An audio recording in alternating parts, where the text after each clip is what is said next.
নাড়া দে নাড়া দে নাড়া দে নাড়া দাও আরে বেশি নাড়া বাবা ছিড়ে যাবে না না নাড়া দিলে ভূত লাগে নাড়া দিলে ভূত লাগে হ্যাঁ আমি তোকে নাড়া দিই।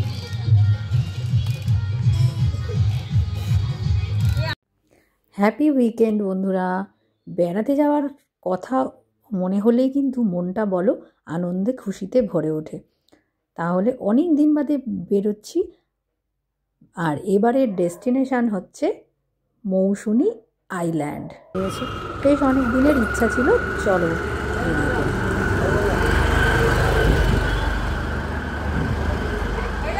Good morning. এবার ঘরকন্যা নতুন একটি ব্লগে তোমাদের সবাইকে স্বাগত। কেমন আছো বন্ধুরা? আশা করি তোমরা সবাই খুব ভালো আছো।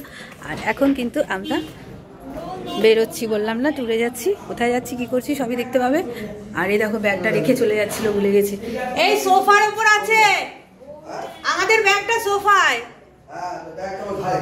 ও নিয়ে নিয়েছো? ঠিক আছে চলো বেরিয়ে পড়ি। আমরা 3টে ফ্যামিলি আর 2টো বন্ধুকে নিয়ে টোটাল 9 জনে বেরিয়ে পড়লাম 2টো গাড়ি নিয়ে। আমাদের বাড়ি বেহালা থেকে মৌসুনি আইল্যান্ডের ডিস্টেন্স হচ্ছে 110 কিলোমিটার। আর এটা কিন্তু ওখান থেকে আপনারা যারা যদি কেউ যেতে চান তাহলে বকখালি, হেনরি আইল্যান্ড ওগুলোও ঘুরতে পারেন। তবে আমরা সেইখানে যাইনি, আমরা মৌসুনি আইল্যান্ডে গেছিলাম। আর এটা হচ্ছে নামখানা। আর যারা ট্রেনে যাবেন তারা বালিগঞ্জ থেকে বা শিয়ালদা থেকে ওই নামখানাতে নামতে হবে। নামখানা থেকে নেমে তারপরে কিন্তু ওখানে টোটো ধরে যেতে হবে 7 মাইল। জায়গাটার নাম হচ্ছে হুজ্জুতের ঘাট। ওখানে নামখানা থেকে টোটো বললেই পাওয়া যায়। এবং কতটা টাইম লাগবে সেটা আমি ঠিক বলতে পারছি না, কারণ আমরা তো গাড়ি নিয়ে গেছিলাম। এবার গাড়িতে আমরা একদমই ওই হুজ্জুতের ঘাট অবধি চলে গেছিলাম এবং সেখানে গাড়ি পার্কিংয়ের ব্যবস্থা রয়েছে। আর যারা বাইকে যাবে তারা কিন্তু ওই নৌকাতে, ওই চিনাই নদী নৌকা করে পার হতে পারবে বাইক। কিন্তু গাড়ি পার্কিংয়ের জন্য ওখানে জায়গা রয়েছে এবং অনেক গাড়ি রাখা থাকে। একদিনের জন্য আমরা রেখেছিলাম, আমাদের পড়েছিল পার গাড়ি 100 টাকা। এখন পৌঁছে গেছি ডায়মন্ড হারবার আমরা সবাই মিলে। এই যে চন্দ্র আর ওই যে সব ওদিকে রয়েছে, এই যে এরা।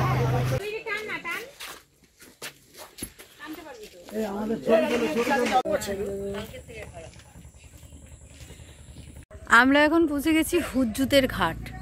এই যে একটা নৌকা আসছে, আমি একটু এগিয়ে এলাম। এখানে আমাদের আজকে না ওই ডায়মন্ড হারবারে বেশ অনেকক্ষণ দাঁড়িয়ে ওই ডাব টাব খাওয়া এই করতে গিয়ে দেরি হয়ে গেছে। এই এখন কিন্তু 2টো বেজে গেছে। আমরা এখন এসেছি এই হুজ্জুতের ঘাট 7 মাইল। এখান থেকে আমরা নদী পার হয়ে ওই পারে যাব। চলো যাই, নৌকা এসে গেছে, এগিয়ে যাই এবার। দেখো সব এখানে দাঁড়িয়ে আছে। এবার নৌকায় উঠতে হবে, নৌকায় করে আমরা যাব ওই পারে। এবার ওখান থেকে আবার টোটো ধরতে হবে মৌসুনি আইল্যান্ড যাওয়ার জন্য।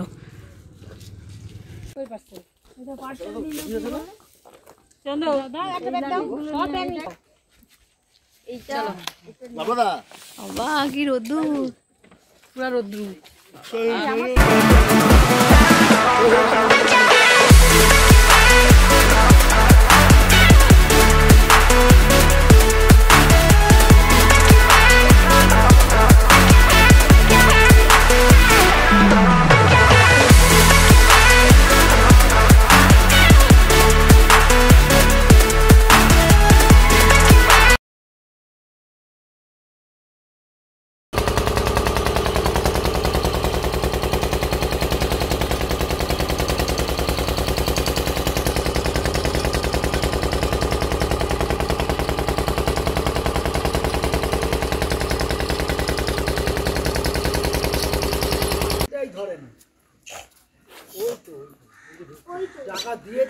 না এই দেখো আমরা এখন পৌঁছে গেছি কিন্তু খুশি ক্যাম্পে। খুব সুন্দর, একদম জলের কাছে চলে এসেছি, তোমরা আওয়াজ শুনতে পাচ্ছ। আর এইখানে কিন্তু বেশ বসার জায়গা আছে, এই যে এরকম বসে আর এই সমুদ্রের জল দেখতে কিন্তু বেশ দারুণ লাগবে। আর এই দেখেছো দূরের নৌকাগুলো দেখতে পেয়েছো কি সুন্দর। আমি বেশ দারুণ লাগছে, খুব এনজয় করছি। তোমাদের বলছিলাম না যে আমরা সকালবেলা বেরোচ্ছি, মানে একদম সাডেন প্ল্যান হয়েছে। আমার ওই শিলিগুড়ি থেকে হাজব্যান্ড আর দেওরের বেশ 3-4 জন বন্ধু এসছে এবং একজনের ফ্যামিলিও এসছে, সবাই মিলে। তাই হঠাৎ বললো যে কোথায় যাই, চলো মৌসুনি আইল্যান্ডে থেকে ঘুরে আসি। তা খুবই ভালো লাগছে, মানে দারুণ, ক্যাম্পটাও খুব সুন্দর। আর আমি তোমাদের সমস্ত ডিটেল দিয়ে দেবো, ফোন নাম্বার দিয়ে দেবো, যদি তোমরা আসতে চাও অবশ্যই আসতে পারো। এই দেখো, চল ক্যামেরাটা অন করি।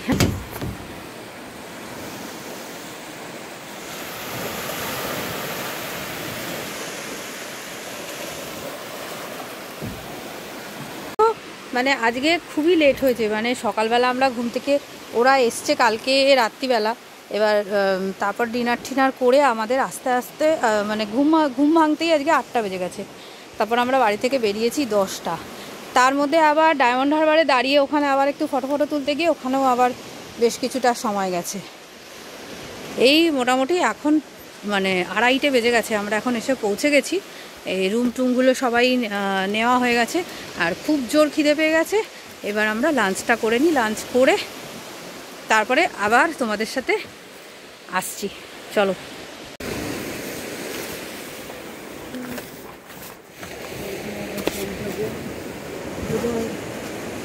ওই ওপরে চেন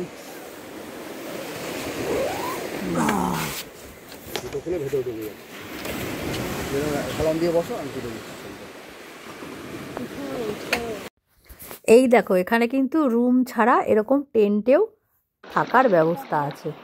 আর এবারে কিন্তু জলে নেমে পড়েছি, লাঞ্চ কমপ্লিট, একটু রিলস বানানোর চেষ্টা চলছে।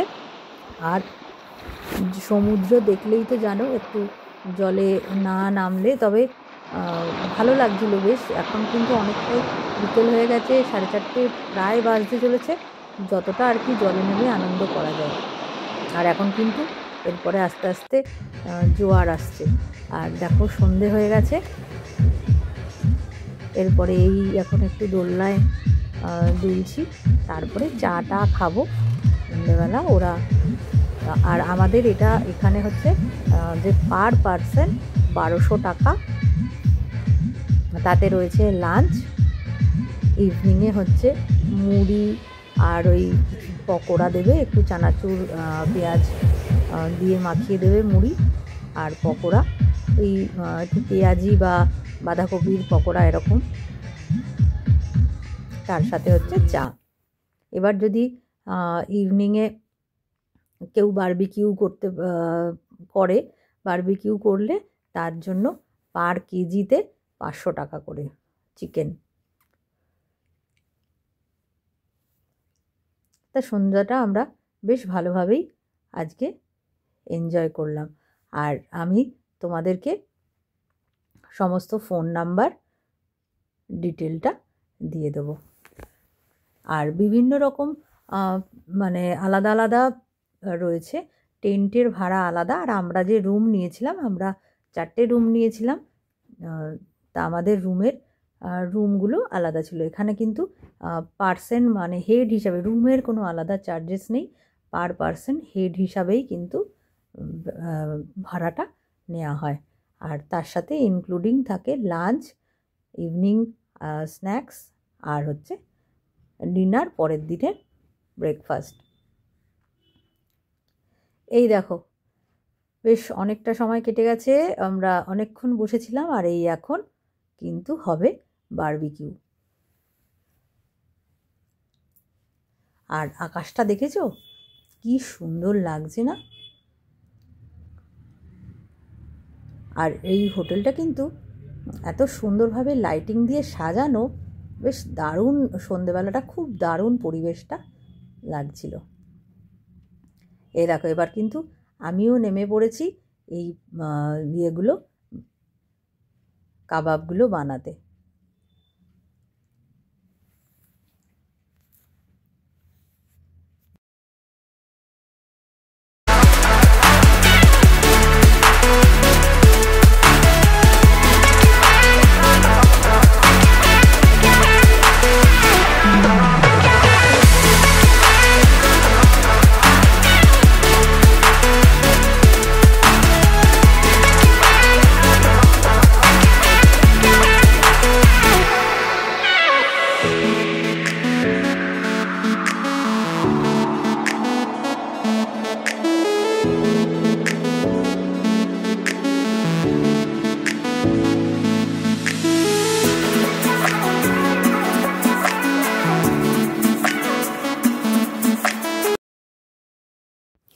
যদিও এখানে পুরী দীঘার মতো কোনো মার্কেট গড়ে ওঠেনি, কিন্তু একটা দিন এই গ্রাম্য পরিবেশের মধ্যে আর এই যে সব হোটেলগুলোই, মানে হোটেল এগুলোকে ক্যাম্পই বলতে পারো, এইগুলোতে এত লাইট টাইট দিয়ে সাজানো, বেশ মনে হবে যেন একটা স্বপ্নের জগতে চলে আসা যাচ্ছে।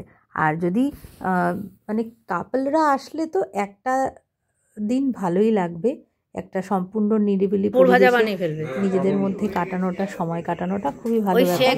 তাছাড়া যদি গ্রুপ নিয়ে আসো, হইচই আনন্দ করে কিন্তু দারুণ সময় কেটে যাবে। আর এখন আমরা চলে এসেছি ডিনার করতে। ডিনারের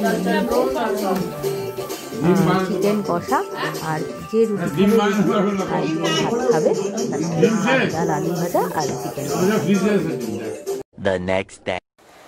গুড মর্নিং। চলো, এখন বাজে, ঘড়িতে কটা বাজে, পুরো 6:30 বাজে। এই দেখো,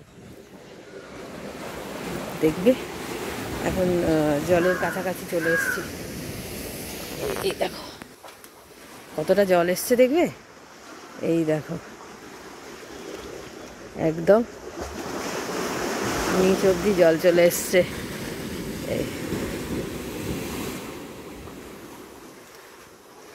এই দেখো,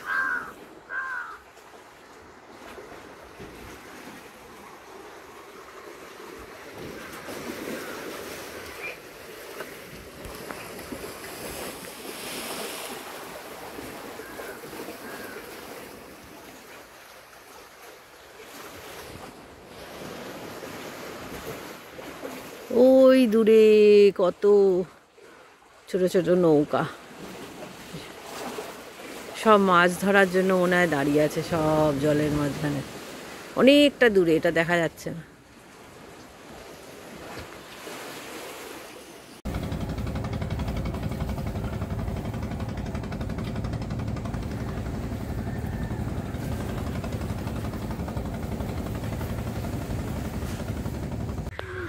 এই দেখো সকালবেলা গ্রামের বউরা কীরকম ওই উঠোনে ওই মাটি দিয়ে নেতা দিচ্ছে, দেখেছো? এগুলো তো চট করে আমরা শহরে দেখতে পাই না। বেশ সকালবেলা ঘুরে ঘুরে এইসবই দেখে সময় কাটাচ্ছিলাম। আর এদিকে দেখবে এই গ্রামের ছোট ছোট শিশুগুলো কীরকম এখন থেকেই মানে নিজেদেরকে এই পরিবেশের সাথে মানিয়ে নিয়ে কাজে ব্যস্ত হয়ে গেছে। দেখো এত বড় এই যে ক্যাম্পের জায়গাটা ঝাঁটা দিয়ে পরিষ্কার করে দিয়েছে ওদের মা বাবা, আর ওরা এইটা নিয়ে এখন এই জায়গা পরিষ্কার করছে। আর এখন চলে এসেছি রান্নাঘরে, বুঝেছো? দেখো এর নাম হচ্ছে আসপিয়া, ও কিন্তু আমাদের এই ক্যাম্পের কুক। তা ও এসে দেখলাম যে আমাদের ব্রেকফাস্টের জন্য ও লুচি ভাজছে। সকালের ব্রেকফাস্টে আজকে দেবে লুচি, ঘুগনি আর হচ্ছে ডিম সেদ্ধ, একটা রসগোল্লা। এইবার আমরা ব্রেকফাস্ট করতে বসে গেলাম, কারণ এরপরে তো আমাদের বেরিয়ে পড়তে হবে, আর তো থাকা যাবে না। একদম রেডি হয়ে গেছি। পরের সকালবেলা তো দেখলে একটুখানি ঘুরে টুরে এলাম, আর এই এখন বেরিয়ে যাব। একদম রেডি হয়ে গেছি। আর সকালে তো রুম আর কি ট্যুর দেবো। আর এই মৌসুমী আইল্যান্ডে মানে সবই আছে, আমি তোমাদের দেখিয়ে দিচ্ছি, কিন্তু এখন সাজানো গোছানো অবস্থায় আর ট্যুর দেওয়ার কথা খেয়াল ছিল না। এমনি ঘরের মধ্যে তোমার এসি আছে, বাথরুমে গিজার আছে, এইগুলো কোনো সমস্যা নয়, গরম জলও আছে, সমস্ত কিছু আছে। রুমটা হচ্ছে এরকম, এই দেখো, এই যে অ্যাসবেস্টারের রুম, কিন্তু ফল সিলিং এরকম করা রয়েছে। আর এই এখানে একটা আয়না, জামা কাপড় ঝোলানো দিয়ে।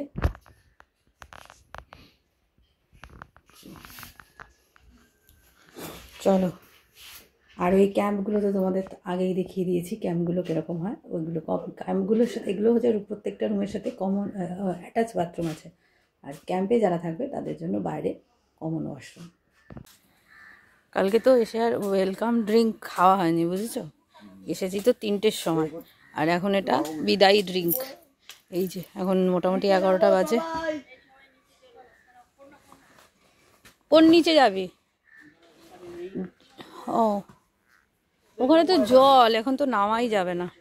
এই দেখো সব এখন আমরা রেডি হয়ে গেছি, ব্রেকফাস্ট কমপ্লিট হয়ে গেছে, কিছুক্ষণ একটু ঘুরে টুরে নিয়েছি। এবার বেরোনোর সময় ডাব খেয়ে বেরিয়ে যাব।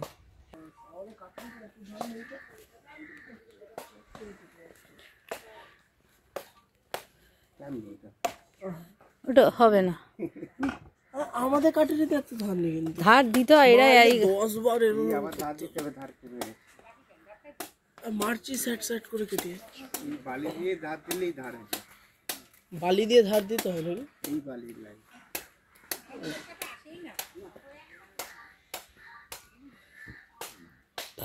একটা দোলনায় বসো, ছবি তুলে দি। ওই দা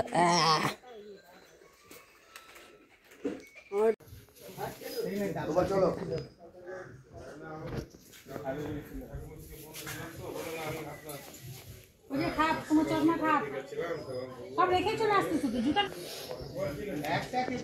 চলো, তারা সবাই চলে যাচ্ছি বাড়ি। মৌসুমী আইল্যান্ডের ট্যুর ব্লগ আজকে এইটুকুই। ভালো লাগলে অবশ্যই লাইক করো, কমেন্টে জানিও তোমাদের আমাদের এই ব্লগটা কেমন লাগলো। আর নতুন যারা বন্ধু প্রথম আমার ব্লগটা আজকে দেখছো, অবশ্যই সাবস্ক্রাইব করে আমার পাশে থেকো। তোমাদের সবাইকে অনেক অনেক অনেক